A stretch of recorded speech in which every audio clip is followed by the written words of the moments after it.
sure many of you are still wondering what exactly NextGen Resumes are. NextGen Resumes are innovative forms of resumes that use new media as their platform. They usually use graphic presentations of data and info as well as videos to give employers a snapshot of who you are, your skills, your abilities, and most importantly, your story to show hiring managers why they should hire you. The main purpose of NextGen Resumes is to grab the attention of your future employer.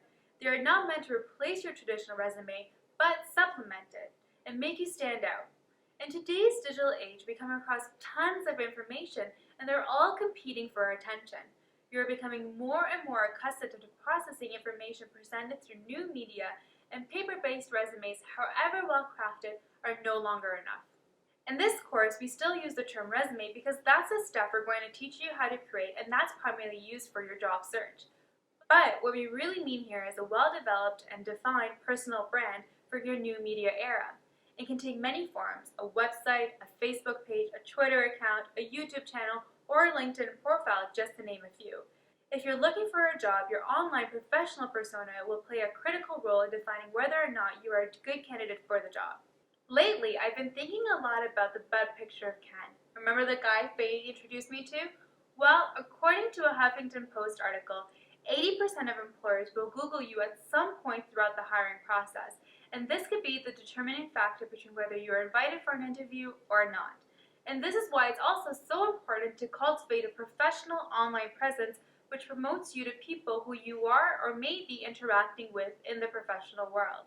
Nowadays, many of us have two versions of ourselves online, our professional persona and our personal persona. Sometimes these two blend into one, but it's important to know that they each serve very different purposes. Things you share with your friends are often not the things you want to share with your boss. It's okay to act a bit silly in front of your friends and families, but if this is the only search results that Google brings out, your chances of getting a job interview will be very slim. In order to help Ken, the first thing I suggested to him was to change his profile picture name. Since all his friends know him by his nickname, Ken Min, it's not necessary to use his official name for Facebook. Instead, I showed him how to set up a LinkedIn profile with his official name and put only professional stuff on it. I told him that as his youth worker, it's probably better we connect on LinkedIn than become friends on Facebook. Similarly, I advised him not to befriend any job leads and professional contacts on Facebook. Instead, he can connect with them through email or better yet, on LinkedIn.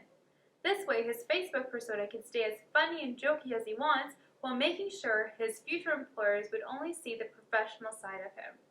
Next, I helped him with his resume. But with the limitations of a traditional resume format, there's only so much we could say. That is why I encouraged him to make a video resume. With step-by-step guidance from our career coach, he was able to put together a pretty good video resume. After he uploaded his video resume on his Facebook and LinkedIn, his friends and connections helped him spread his story. He started getting noticed by people who were hiring and he got a job. If you're curious about Ken's video resume, here's a link.